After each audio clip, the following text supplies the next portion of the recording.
이 이야기는 특정 종교에 대한 이야기가 아닙니다. 설교도, 학술적인 강의도, 신비주의자의 공상도 아닙니다. 이것은 한때 우리가 삼이라고 부르는 것의 경계를 넘어섰다가 그 너머의 세상에 대한 답을 가지고 돌아온 한 남자의 기록입니다. 이 이야기가 당신의 마음에 깊은 울림과 평안을 가져다 주기를 바랍니다. 이 깊은 성찰의 여정을 시작하기 전 잠시 시간을 내어 좋아요를 눌러주시면 이 메시지가 더 많은 영혼에게 닿는 빛이 될 것입니다. 여러분의 작은 손길이 누군가에게는 큰 위로가 될 수 있습니다. 구독을 통해 저희와 계속 함께 하신다면 그 또한 저희에게는 큰 기쁨이겠습니다. 그의 이름은 에드거 케이시. 그는 우리 대부분이 고요한 밤 모든 외적인 것들이 희미해지고 오직 하나의 질문만이 남을 때 어렴풋이 느끼는 것을 직접 목격한 사람입니다. 그 질문은 바로 다음엔 무엇이 있을까? 입니다.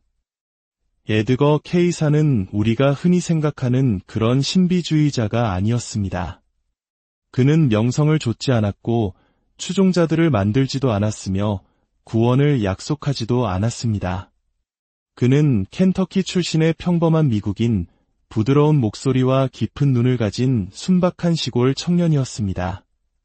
하지만 어느 날 그의 인생을, 그리고 어쩌면 이야기를 듣는 당신의 인생까지도 바꿀지 모를 어떤 일이 그에게 일어났습니다. 그는 그것을 수면 상태에 들어가는 것이라고 불렀습니다. 하지만 그의 말을 들었던 사람들은 그것이 그 이상 훨씬 더 깊은 차원의 경험이라는 것을 이해했습니다. 왜냐하면 그 상태에서 그는 자신의 육체를 떠났기 때문입니다. 이것은 단순한 상상이나 명상이 아니었습니다. 그것은 실제였습니다. 그의 육신은 자리에 누워있는 동안 그의 의식은 몸을 떠나 여행을 시작했습니다. 그는 그 경험을 간단하게 묘사했습니다. 먼저 기가 울리는 소리가 들리고 그 다음엔 빛이 보입니다. 그리고 모든 것이 사라집니다. 내 몸이 느껴지지 않고 시간의 흐름도 들리지 않습니다. 나는 그저 존재할 뿐입니다. 그리고 바로 그 순간 가장 기이한 부분이 시작되었습니다. 그는 눈으로 보는 것이 아니었지만 물리적인 삶에서 그 어느 때보다도 더 선명하게 보았습니다. 그가 본 것은 무엇이었을까요? 그는 말했습니다.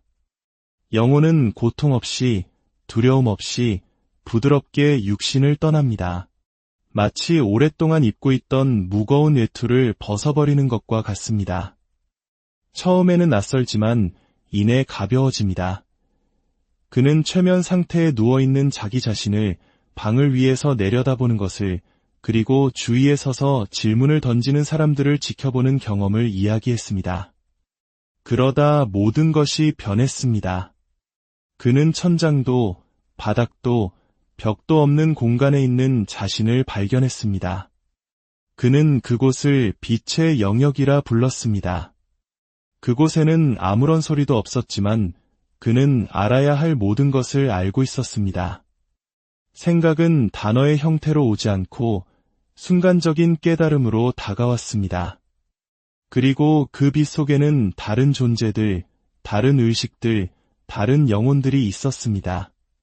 그는 그들이 누구인지 몰랐지만 그들이 자신을 알아보고 자신 또한 그들을 알아본다고 느꼈습니다. 그곳에는 말이 아닌 느낌이, 그리고 기억이 존재했습니다. 그는 영혼이 일종의 삶의 회고를 겪는 것을 보았다고 했습니다. 이것은 심판이나 처벌이 아니었습니다.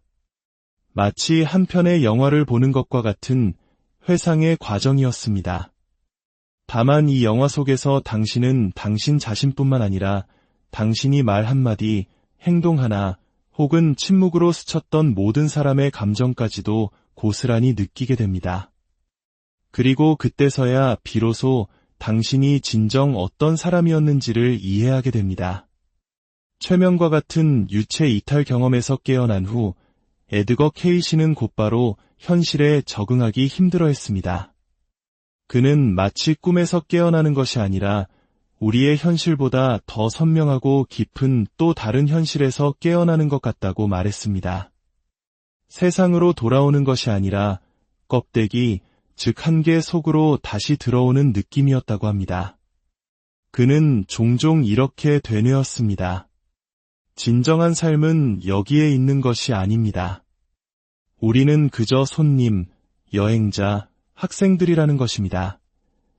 이것은 단순히 아름다운 비유가 아니었습니다. 왜냐하면 그는 그 상태에서 단순히 육체를 떠났을 뿐만 아니라 우리를 기다리는 다음 세상을 보았기 때문입니다. 그는 빛의 도시들을 닮은 영역들, 다양한 차원과 층들을 묘사했습니다. 어떤 곳은 고요한 저녁의 호수처럼 평온했고 다른 곳은 변화의 물결처럼 활기찼습니다. 그리고 각각의 영혼은 자신의 진동, 즉 내면의 빛에 따라 자신이 속한 곳으로 자연스럽게 이끌렸습니다. 그는 말했습니다. 당신은 천국이나 지옥으로 가는 것이 아닙니다. 당신은 그저 가면 없이, 이름 없이 당신 본연의 모습 그대로인 곳에 도착할 뿐입니다. 케이시는 솔직하게 말했습니다. 영혼이 가져가는 것은 행동 그 자체가 아니라 그 안에 담긴 본질과 의도였습니다. 만약 어떤 사람이 거짓 속에서 살았다면 그는 그것을 무거움으로 느끼고 사랑 속에서 살았다면 그것을 비상하는 가벼움으로 느낀다고 했습니다. 하지만 가장 중요한 것은 이것이 최종 판결이 아니라는 점입니다. 그것은 성장하고 깨닫고 다시 돌아올 수 있도록 하는 초대장과도 같습니다. 그는 다시 태어나기 위해 고통과 기쁨, 두려움과 믿음을 다시 경험하기 위해 돌아오기를 선택하는 영혼들을 보았다고 이야기했습니다. 누군가 강요해서가 아니라 더 나아지고 더 깊어지고 더 밝아지고자 하는 내면의 갈망 때문에 스스로 선택하는 것이었습니다. 한 번은 육체를 떠나 있는 동안 그는 새로운 생명으로 태어나는 것을 준비하는 한 영혼을 보았습니다. 그것은 영화의 한 장면 같지 않았습니다. 오히려 한 편의 교향곡과 같았습니다. 거대한 에너지와 빛, 그리고 의미의 흐름이 한 점으로 한 사람 안으로 수렴되고 있었습니다.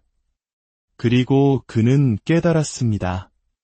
우리 중 누구도 우연히 태어난 존재가 아니라는 것을, 우리는 실수가 아니라 하나의 선택이라는 것을, 당신이 이곳에 온 이유는 오직 이 땅, 지상에서만 빛을 발할 수 있는 무언가가 당신 안에 있기 때문입니다. 그의 계시에는 어떤 과장도 없었습니다. 케이시는 강요하지 않았습니다. 그는 믿으라고 말하지 않았습니다. 대신 기억하라고 말했습니다. 사람들은 그의 말을 귀로 듣지 않았습니다. 그들은 가슴으로 들었습니다. 그는 가르친 것이 아니라 잊고 있던 사실을 일깨워 주었기 때문입니다. 때로는 그런 경험 후에 그는 울음을 터뜨렸습니다. 두려움 때문이 아니라 너무나도 생생한 무언가와 접촉하여 우리의 삶이 오히려 한낱 꿈처럼 느껴지는 그 벅찬 감정 때문이었습니다. 그리고 그는 인정했습니다. 가장 힘든 부분은 저 너머의 세계에 있는 것이 아니라고. 가장 힘든 것은 이곳으로 돌아와 이미 모든 것을 알면서도 모르는 척 살아가야 하는 것이라고 말입니다. 만약 사람들이 자신이 누구인지를 기억해낸다면 그들은 죽음을 두려워하는 것을 멈출 것입니다.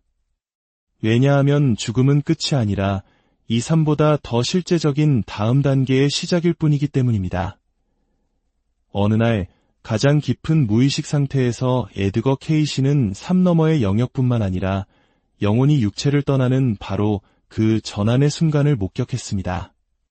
그는 그것을 갑작스러운 충격이나 단절이 아니라 마치 오랫동안 참고 있던 숨을 마침내 내쉬는 것과 같은 해방이라고 묘사했습니다.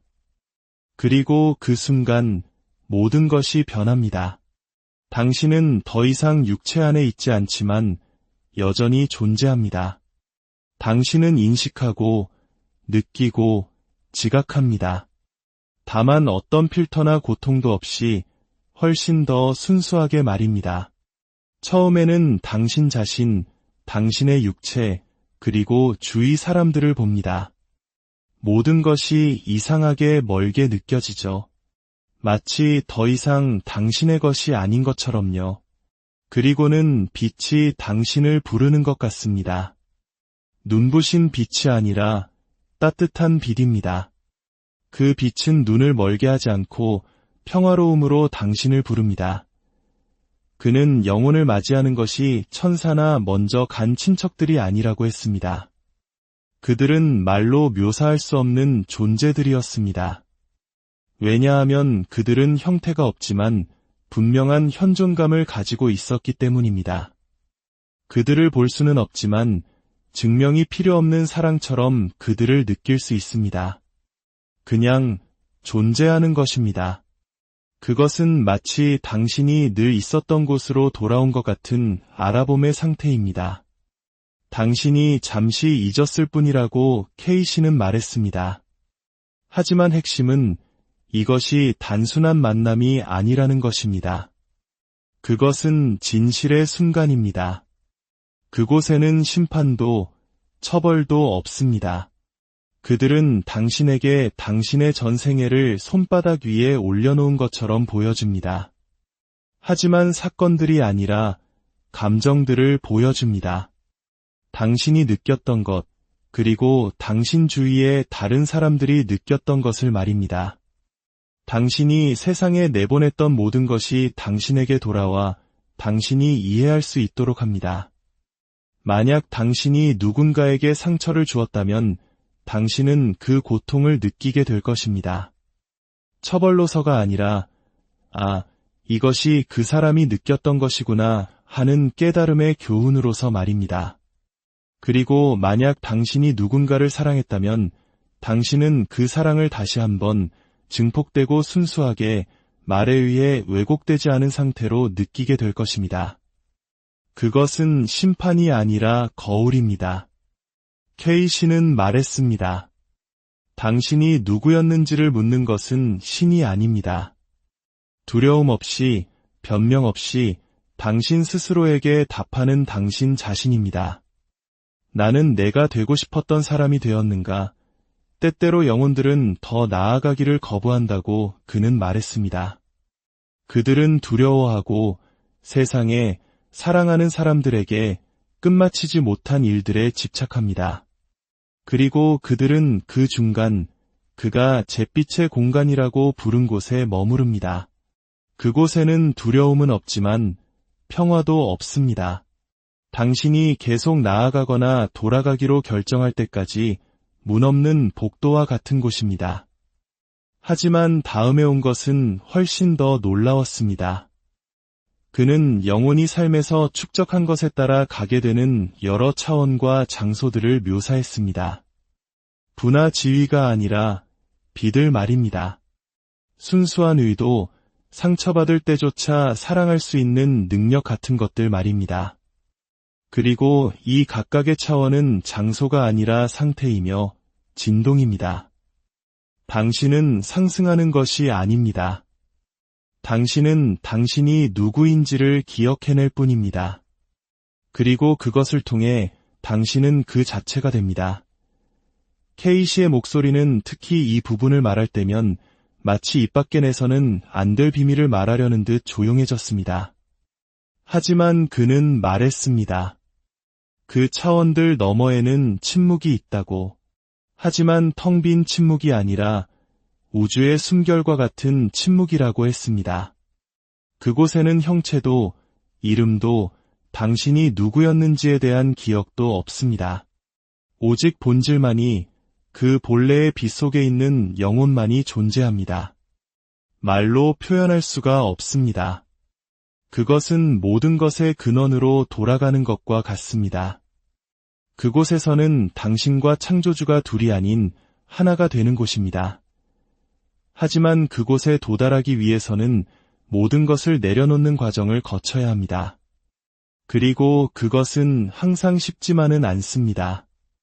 왜냐하면 죽음 이후에도 우리는 분노, 욕망, 그리고 우리 자신에 대한 이미지를 붙들고 있기 때문입니다.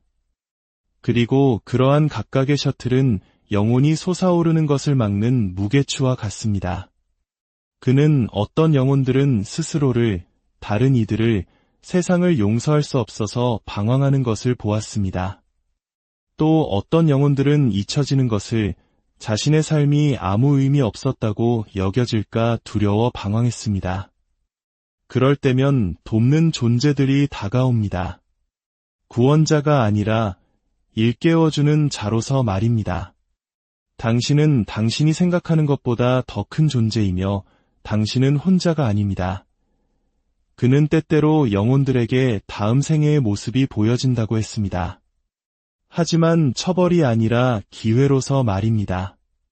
당신이 준비된 만큼만 보여집니다.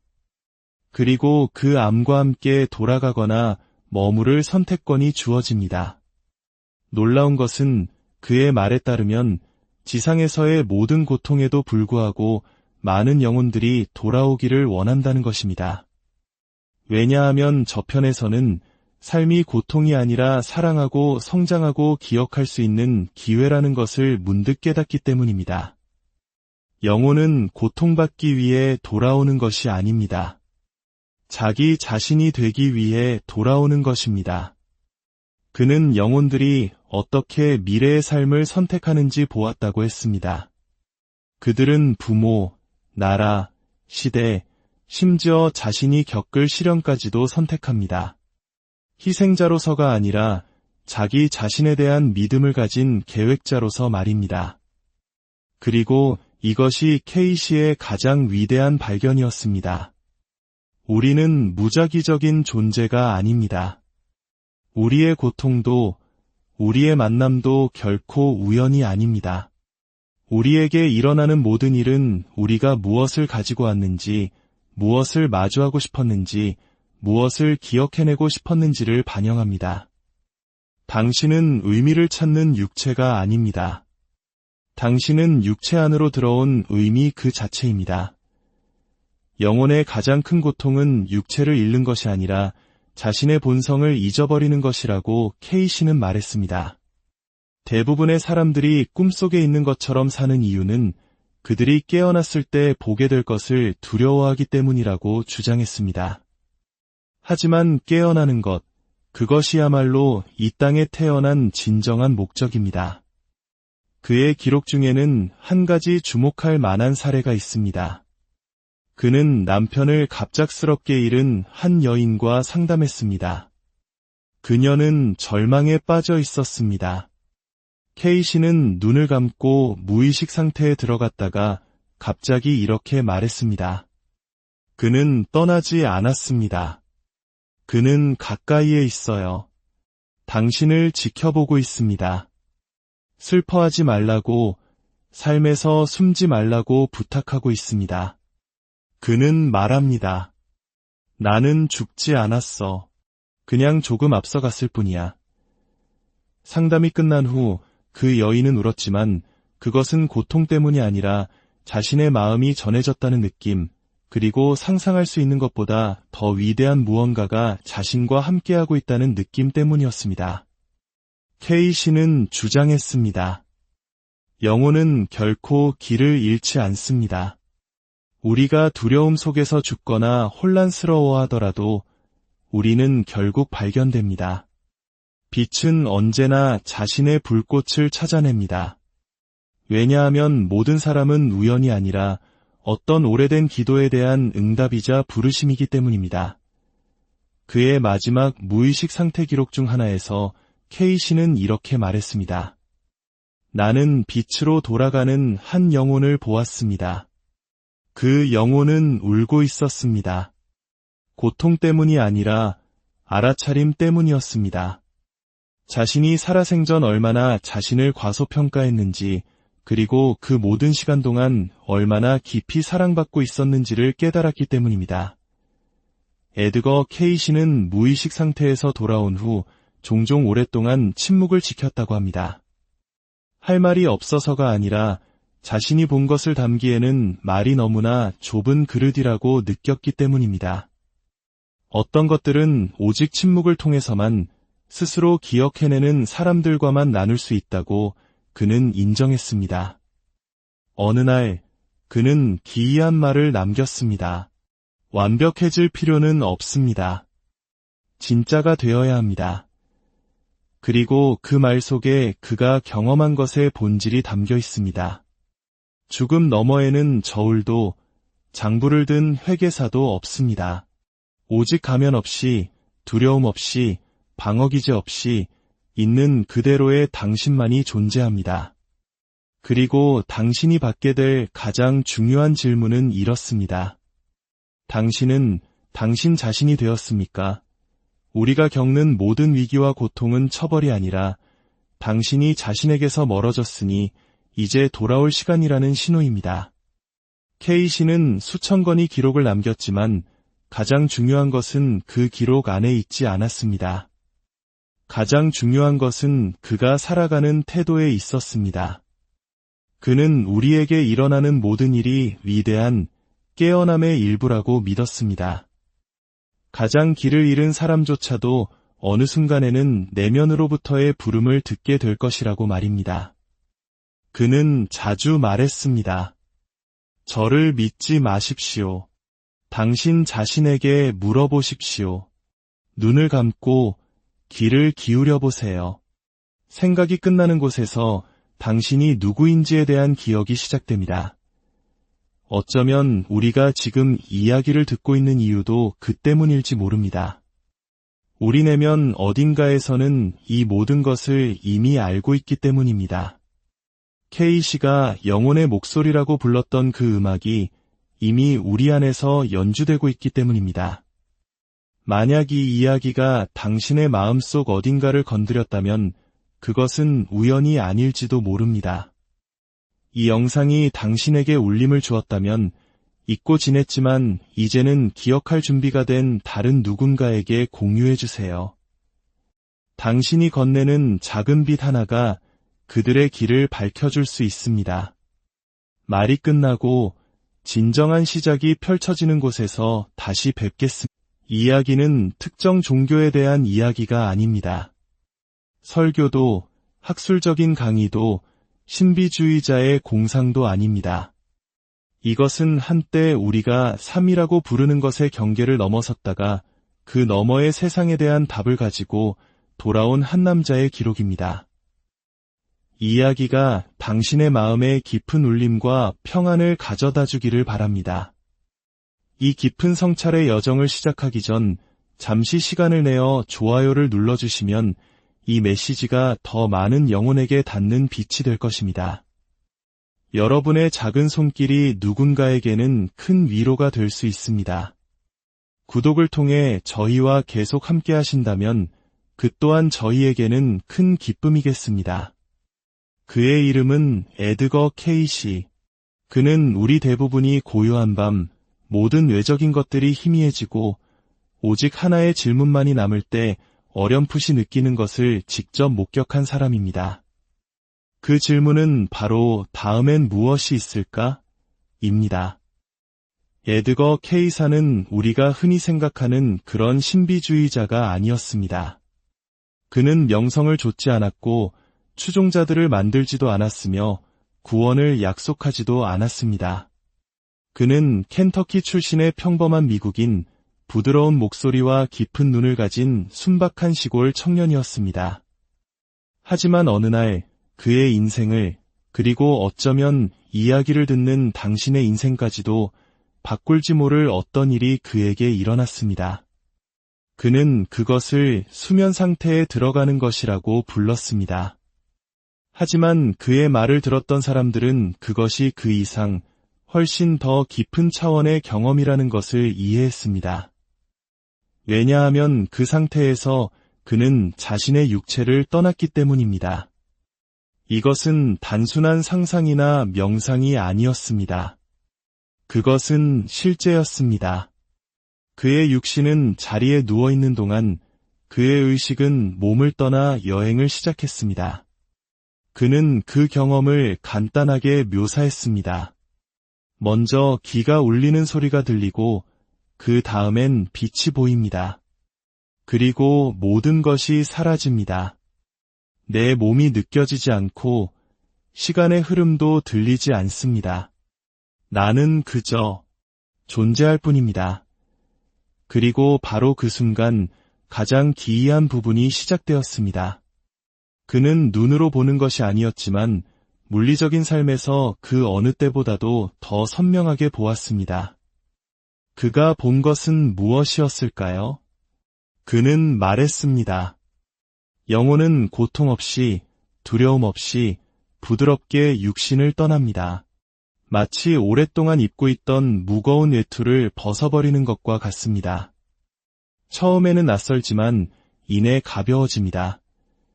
그는 최면 상태에 누워있는 자기 자신을 방을 위에서 내려다보는 것을, 그리고 주위에 서서 질문을 던지는 사람들을 지켜보는 경험을 이야기했습니다.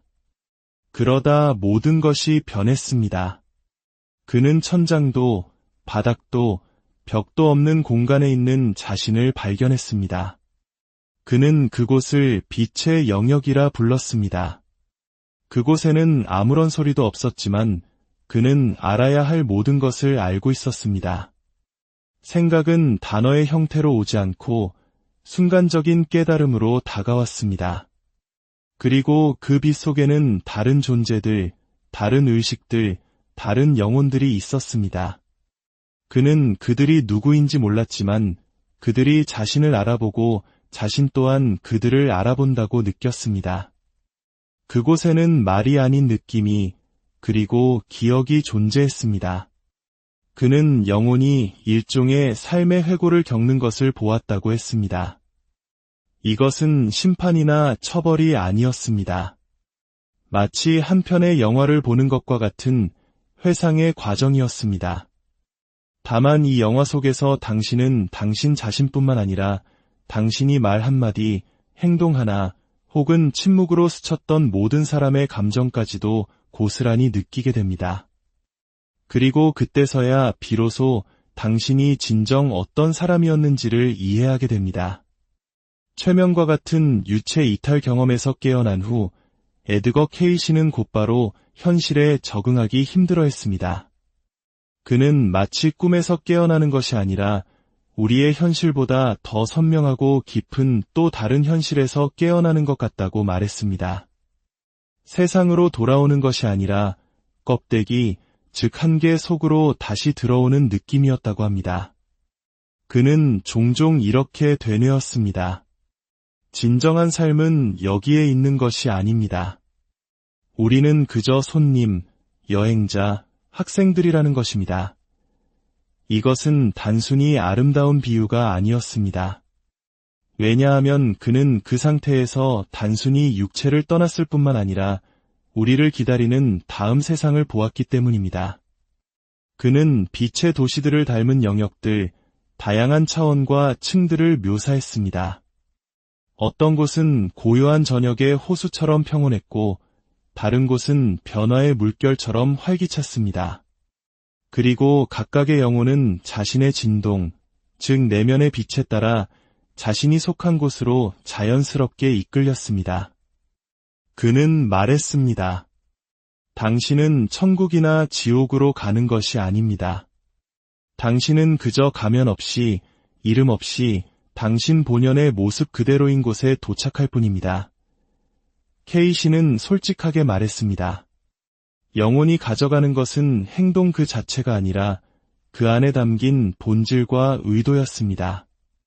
만약 어떤 사람이 거짓 속에서 살았다면 그는 그것을 무거움으로 느끼고 사랑 속에서 살았다면 그것을 비상하는 가벼움으로 느낀다고 했습니다.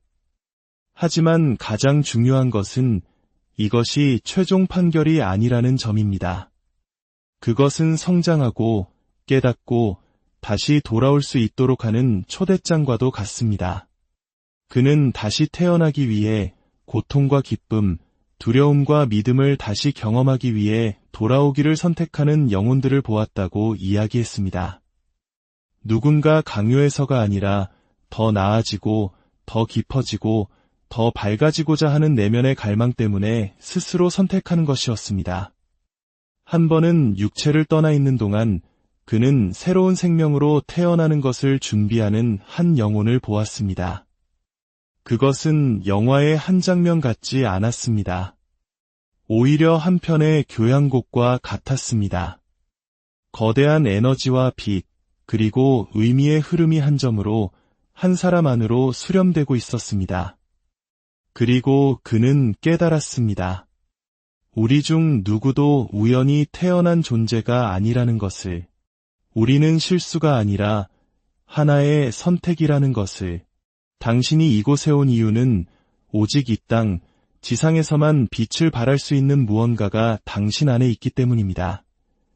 그의 계시에는 어떤 과장도 없었습니다. 케이시는 강요하지 않았습니다. 그는 믿으라고 말하지 않았습니다. 대신 기억하라고 말했습니다. 사람들은 그의 말을 귀로 듣지 않았습니다. 그들은 가슴으로 들었습니다. 그는 가르친 것이 아니라 잊고 있던 사실을 일깨워 주었기 때문입니다.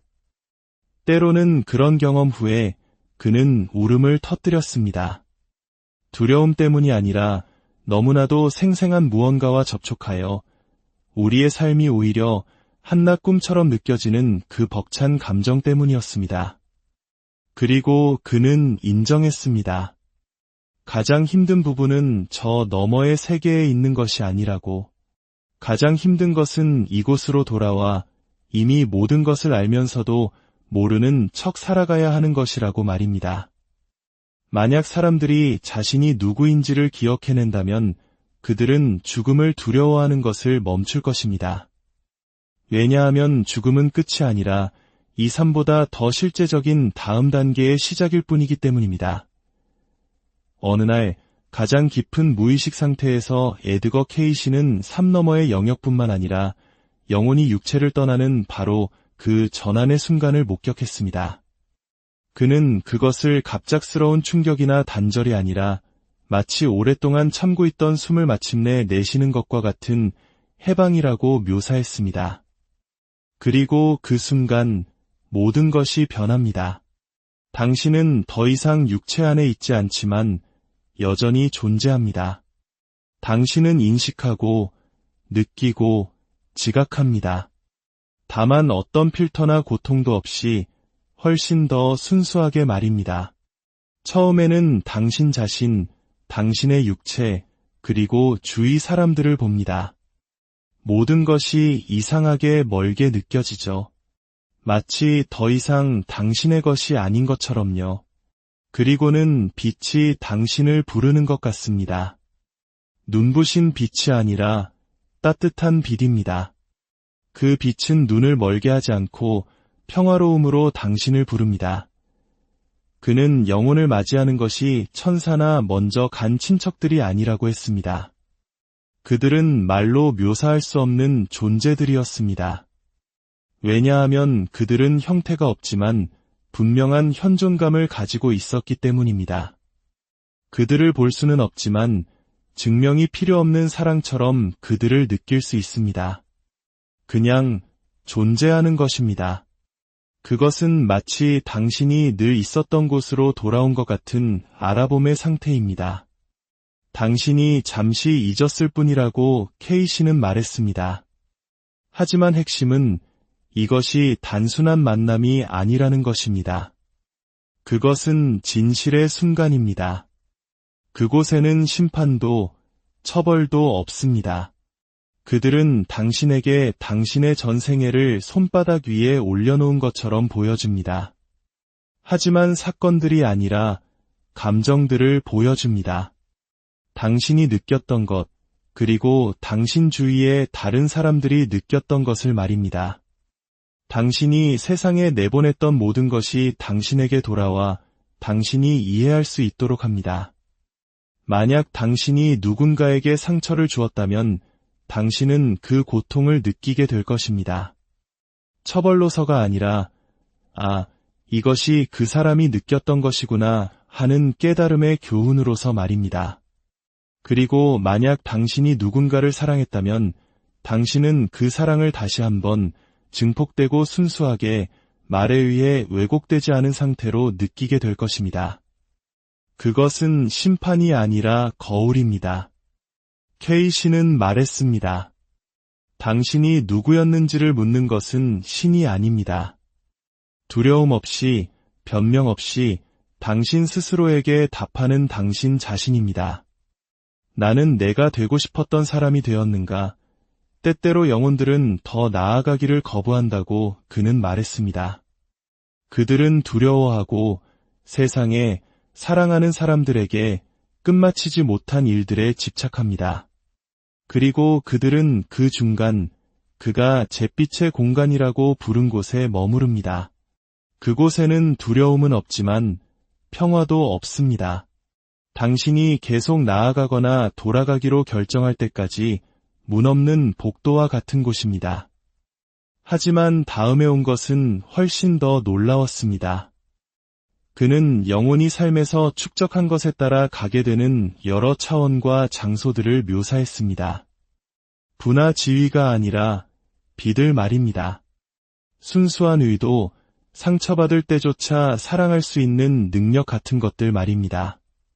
그리고 이 각각의 차원은 장소가 아니라 상태이며 진동입니다. 당신은 상승하는 것이 아닙니다. 당신은 당신이 누구인지를 기억해낼 뿐입니다. 그리고 그것을 통해 당신은 그 자체가 됩니다. K씨의 목소리는 특히 이 부분을 말할 때면 마치 입 밖에 내서는 안 될 비밀을 말하려는 듯 조용해졌습니다. 하지만 그는 말했습니다. 그 차원들 너머에는 침묵이 있다고. 하지만 텅 빈 침묵이 아니라 우주의 숨결과 같은 침묵이라고 했습니다. 그곳에는 형체도, 이름도, 당신이 누구였는지에 대한 기억도 없습니다. 오직 본질만이, 그 본래의 빛 속에 있는 영혼만이 존재합니다.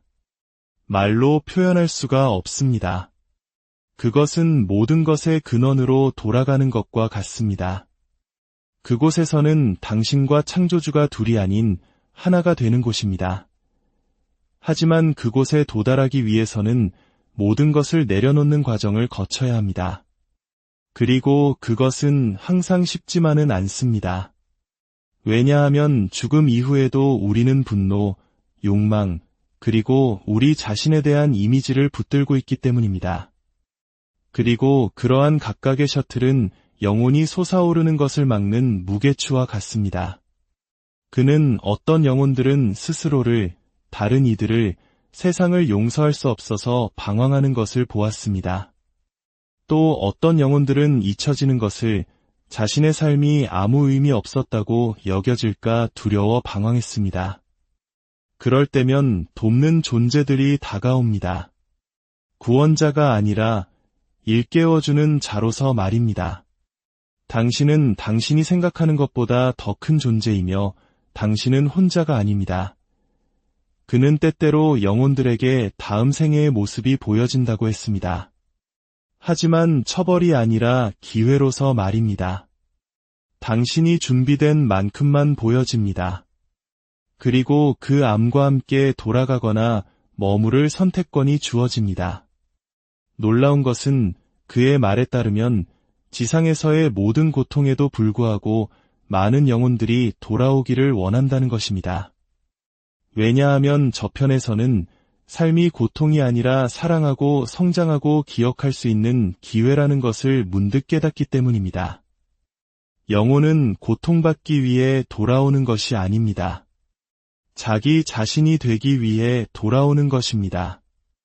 그는 영혼들이 어떻게 미래의 삶을 선택하는지 보았다고 했습니다. 그들은 부모, 나라, 시대, 심지어 자신이 겪을 시련까지도 선택합니다. 희생자로서가 아니라 자기 자신에 대한 믿음을 가진 계획자로서 말입니다. 그리고 이것이 K씨의 가장 위대한 발견이었습니다. 우리는 무작위적인 존재가 아닙니다. 우리의 고통도, 우리의 만남도 결코 우연이 아닙니다. 우리에게 일어나는 모든 일은 우리가 무엇을 가지고 왔는지, 무엇을 마주하고 싶었는지, 무엇을 기억해내고 싶었는지를 반영합니다. 당신은 의미를 찾는 육체가 아닙니다. 당신은 육체 안으로 들어온 의미 그 자체입니다. 영혼의 가장 큰 고통은 육체를 잃는 것이 아니라 자신의 본성을 잊어버리는 것이라고 케이시는 말했습니다. 대부분의 사람들이 꿈속에 있는 것처럼 사는 이유는 그들이 깨어났을 때 보게 될 것을 두려워하기 때문이라고 주장했습니다.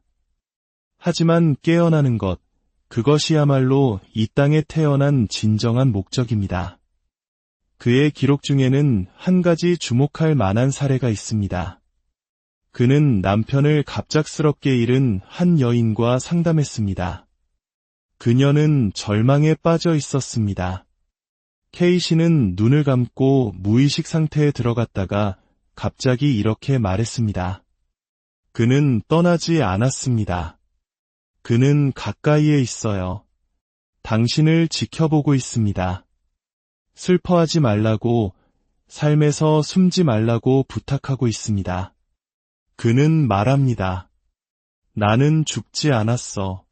그냥 조금 앞서갔을 뿐이야. 상담이 끝난 후 그 여인은 울었지만 그것은 고통 때문이 아니라 자신의 마음이 전해졌다는 느낌, 그리고 상상할 수 있는 것보다 더 위대한 무언가가 자신과 함께하고 있다는 느낌 때문이었습니다. 케이시는 주장했습니다. 영혼은 결코 길을 잃지 않습니다. 우리가 두려움 속에서 죽거나 혼란스러워하더라도 우리는 결국 발견됩니다. 빛은 언제나 자신의 불꽃을 찾아냅니다.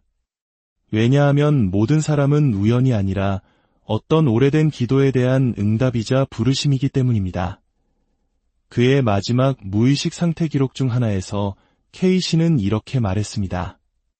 나는 빛으로 돌아가는 한 영혼을 보았습니다. 그 영혼은 울고 있었습니다. 고통 때문이 아니라 알아차림 때문이었습니다. 자신이 살아생전 얼마나 자신을 과소평가했는지, 그리고 그 모든 시간 동안 얼마나 깊이 사랑받고 있었는지를 깨달았기 때문입니다. 에드거 케이시는 무의식 상태에서 돌아온 후 종종 오랫동안 침묵을 지켰다고 합니다. 할 말이 없어서가 아니라 자신이 본 것을 담기에는 말이 너무나 좁은 그릇이라고 느꼈기 때문입니다. 어떤 것들은 오직 침묵을 통해서만 스스로 기억해내는 사람들과만 나눌 수 있다고 그는 인정했습니다. 어느 날 그는 기이한 말을 남겼습니다. 완벽해질 필요는 없습니다. 진짜가 되어야 합니다. 그리고 그 말 속에 그가 경험한 것의 본질이 담겨 있습니다. 죽음 너머에는 저울도 장부를 든 회계사도 없습니다. 오직 가면 없이, 두려움 없이, 방어기제 없이 있는 그대로의 당신만이 존재합니다. 그리고 당신이 받게 될 가장 중요한 질문은 이렇습니다. 당신은 당신 자신이 되었습니까? 우리가 겪는 모든 위기와 고통은 처벌이 아니라 당신이 자신에게서 멀어졌으니 이제 돌아올 시간이라는 신호입니다. 케이시는 수천 건의 기록을 남겼지만 가장 중요한 것은 그 기록 안에 있지 않았습니다. 가장 중요한 것은 그가 살아가는 태도에 있었습니다. 그는 우리에게 일어나는 모든 일이 위대한 깨어남의 일부라고 믿었습니다.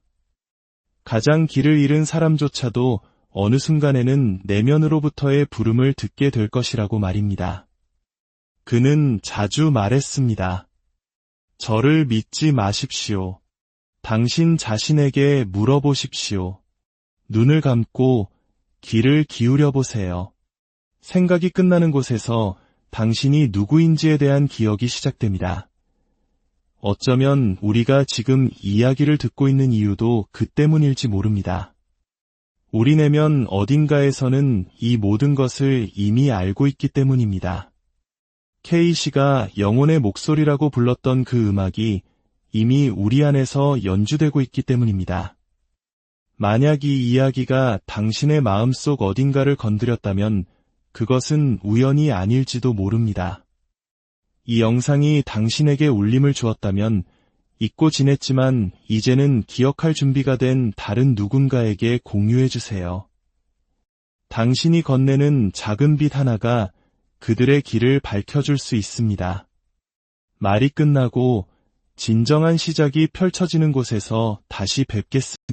이야기는 특정 종교에 대한 이야기가 아닙니다. 설교도, 학술적인 강의도, 신비주의자의 공상도 아닙니다. 이것은 한때 우리가 삶이라고 부르는 것의 경계를 넘어섰다가 그 너머의 세상에 대한 답을 가지고 돌아온 한 남자의 기록입니다. 이 이야기가 당신의 마음에 깊은 울림과 평안을 가져다 주기를 바랍니다. 이 깊은 성찰의 여정을 시작하기 전 잠시 시간을 내어 좋아요를 눌러주시면 이 메시지가 더 많은 영혼에게 닿는 빛이 될 것입니다. 여러분의 작은 손길이 누군가에게는 큰 위로가 될 수 있습니다. 구독을 통해 저희와 계속 함께 하신다면 그 또한 저희에게는 큰 기쁨이겠습니다. 그의 이름은 에드거 케이시. 그는 우리 대부분이 고요한 밤, 모든 외적인 것들이 희미해지고 오직 하나의 질문만이 남을 때 어렴풋이 느끼는 것을 직접 목격한 사람입니다. 그 질문은 바로 다음엔 무엇이 있을까? 입니다. 에드거 케이사는 우리가 흔히 생각하는 그런 신비주의자가 아니었습니다. 그는 명성을 좇지 않았고 추종자들을 만들지도 않았으며 구원을 약속하지도 않았습니다. 그는 켄터키 출신의 평범한 미국인, 부드러운 목소리와 깊은 눈을 가진 순박한 시골 청년이었습니다. 하지만 어느 날 그의 인생을, 그리고 어쩌면 이야기를 듣는 당신의 인생까지도 바꿀지 모를 어떤 일이 그에게 일어났습니다. 그는 그것을 수면 상태에 들어가는 것이라고 불렀습니다. 하지만 그의 말을 들었던 사람들은 그것이 그 이상 훨씬 더 깊은 차원의 경험이라는 것을 이해했습니다. 왜냐하면 그 상태에서 그는 자신의 육체를 떠났기 때문입니다. 이것은 단순한 상상이나 명상이 아니었습니다. 그것은 실제였습니다. 그의 육신은 자리에 누워있는 동안 그의 의식은 몸을 떠나 여행을 시작했습니다. 그는 그 경험을 간단하게 묘사했습니다. 먼저 기가 울리는 소리가 들리고 그 다음엔 빛이 보입니다. 그리고 모든 것이 사라집니다. 내 몸이 느껴지지 않고 시간의 흐름도 들리지 않습니다. 나는 그저 존재할 뿐입니다. 그리고 바로 그 순간 가장 기이한 부분이 시작되었습니다. 그는 눈으로 보는 것이 아니었지만 물리적인 삶에서 그 어느 때보다도 더 선명하게 보았습니다. 그가 본 것은 무엇이었을까요? 그는 말했습니다. 영혼은 고통 없이, 두려움 없이 부드럽게 육신을 떠납니다. 마치 오랫동안 입고 있던 무거운 외투를 벗어버리는 것과 같습니다. 처음에는 낯설지만 이내 가벼워집니다. 그는 최면 상태에 누워있는 자기 자신을 방을 위에서 내려다보는 것을, 그리고 주위에 서서 질문을 던지는 사람들을 지켜보는 경험을 이야기했습니다. 그러다 모든 것이 변했습니다. 그는 천장도, 바닥도, 벽도 없는 공간에 있는 자신을 발견했습니다. 그는 그곳을 빛의 영역이라 불렀습니다. 그곳에는 아무런 소리도 없었지만 그는 알아야 할 모든 것을 알고 있었습니다. 생각은 단어의 형태로 오지 않고 순간적인 깨달음으로 다가왔습니다. 그리고 그 빛 속에는 다른 존재들, 다른 의식들, 다른 영혼들이 있었습니다. 그는 그들이 누구인지 몰랐지만 그들이 자신을 알아보고 자신 또한 그들을 알아본다고 느꼈습니다. 그곳에는 말이 아닌 느낌이, 그리고 기억이 존재했습니다. 그는 영혼이 일종의 삶의 회고를 겪는 것을 보았다고 했습니다. 이것은 심판이나 처벌이 아니었습니다. 마치 한 편의 영화를 보는 것과 같은 회상의 과정이었습니다. 다만 이 영화 속에서 당신은 당신 자신뿐만 아니라 당신이 말 한마디, 행동 하나, 혹은 침묵으로 스쳤던 모든 사람의 감정까지도 고스란히 느끼게 됩니다. 그리고 그때서야 비로소 당신이 진정 어떤 사람이었는지를 이해하게 됩니다.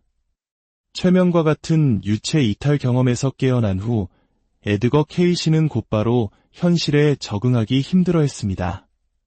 그는 마치 꿈에서 깨어나는 것이 아니라 우리의 현실보다 더 선명하고 깊은 또 다른 현실에서 깨어나는 것 같다고 말했습니다. 세상으로 돌아오는 것이 아니라 껍데기, 즉 한계 속으로 다시 들어오는 느낌이었다고 합니다. 그는 종종 이렇게 되뇌었습니다. 진정한 삶은 여기에 있는 것이 아닙니다. 우리는 그저 손님, 여행자, 학생들이라는 것입니다.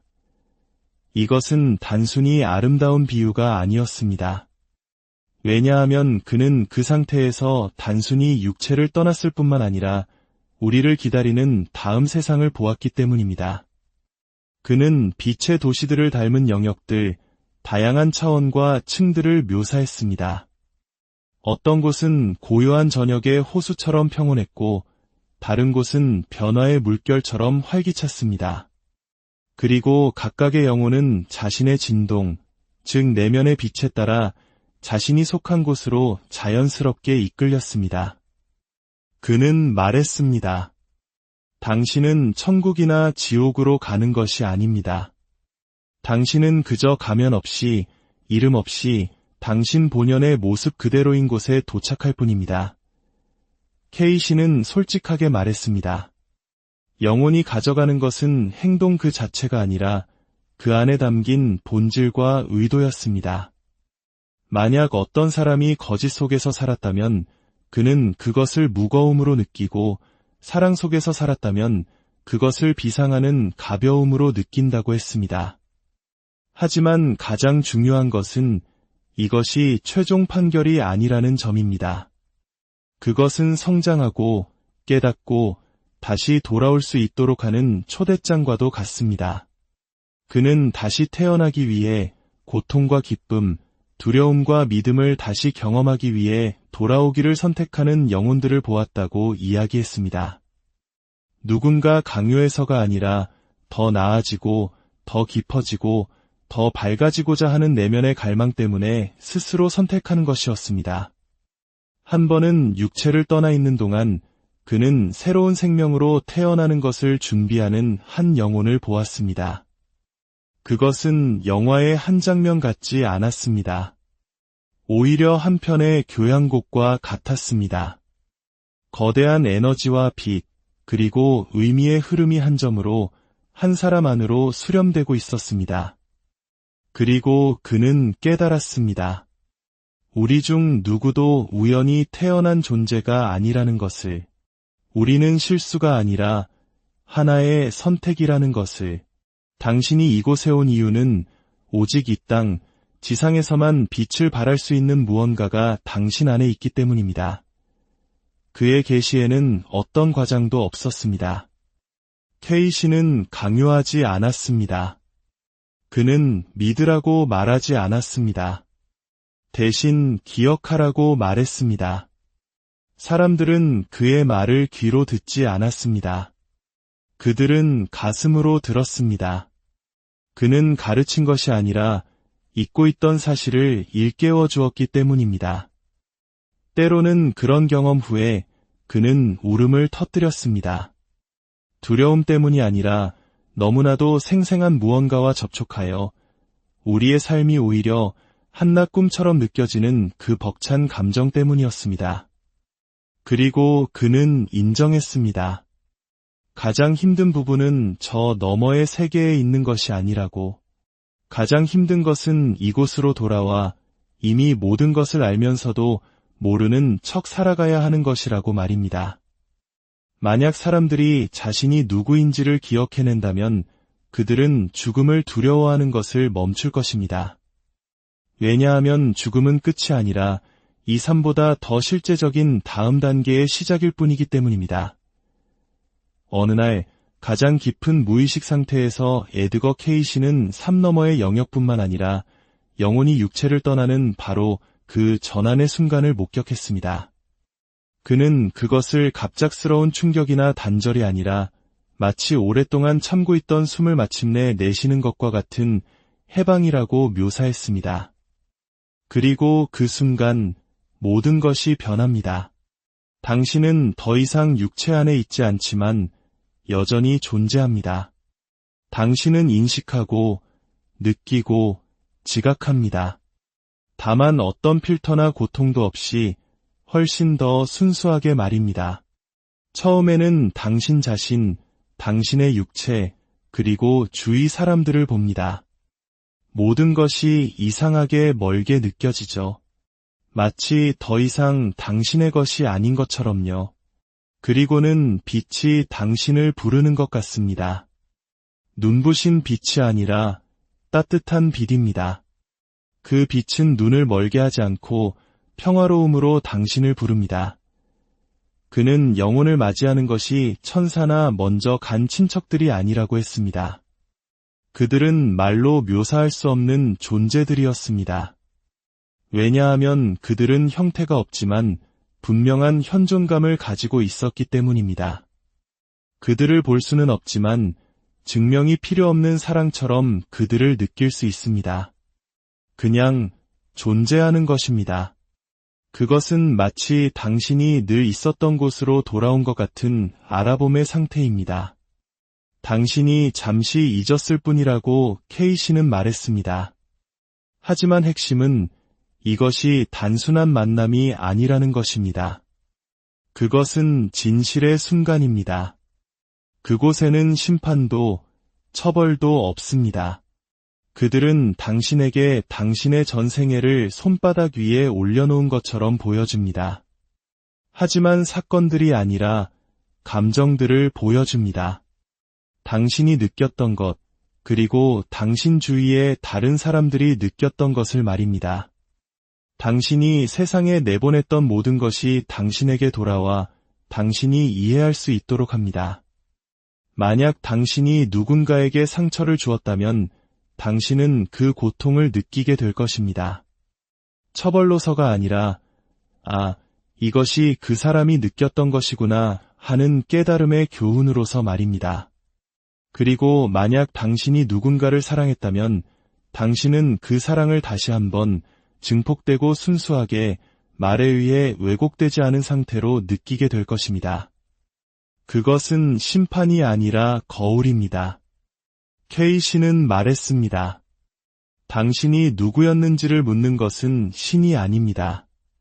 두려움 없이, 변명 없이 당신 스스로에게 답하는 당신 자신입니다. 나는 내가 되고 싶었던 사람이 되었는가? 때때로 영혼들은 더 나아가기를 거부한다고 그는 말했습니다. 그들은 두려워하고 세상에 사랑하는 사람들에게 끝마치지 못한 일들에 집착합니다. 그리고 그들은 그 중간, 그가 잿빛의 공간이라고 부른 곳에 머무릅니다.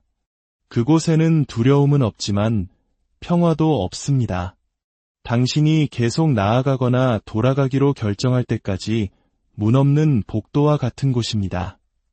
하지만 다음에 온 것은 훨씬 더 놀라웠습니다. 그는 영혼이 삶에서 축적한 것에 따라 가게 되는 여러 차원과 장소들을 묘사했습니다. 부나 지위가 아니라 빛을 말입니다. 순수한 의도, 상처받을 때조차 사랑할 수 있는 능력 같은 것들 말입니다. 그리고 이 각각의 차원은 장소가 아니라 상태이며 진동입니다. 당신은 상승하는 것이 아닙니다. 당신은 당신이 누구인지를 기억해낼 뿐입니다. 그리고 그것을 통해 당신은 그 자체가 됩니다. 케이시의 목소리는 특히 이 부분을 말할 때면 마치 입 밖에 내서는 안 될 비밀을 말하려는 듯 조용해졌습니다. 하지만 그는 말했습니다. 그 차원들 너머에는 침묵이 있다고.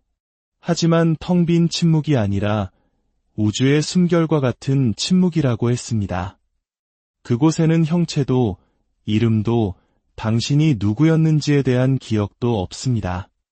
오직 본질만이, 그 본래의 빛 속에 있는 영혼만이 존재합니다. 말로 표현할 수가 없습니다. 그것은 모든 것의 근원으로 돌아가는 것과 같습니다.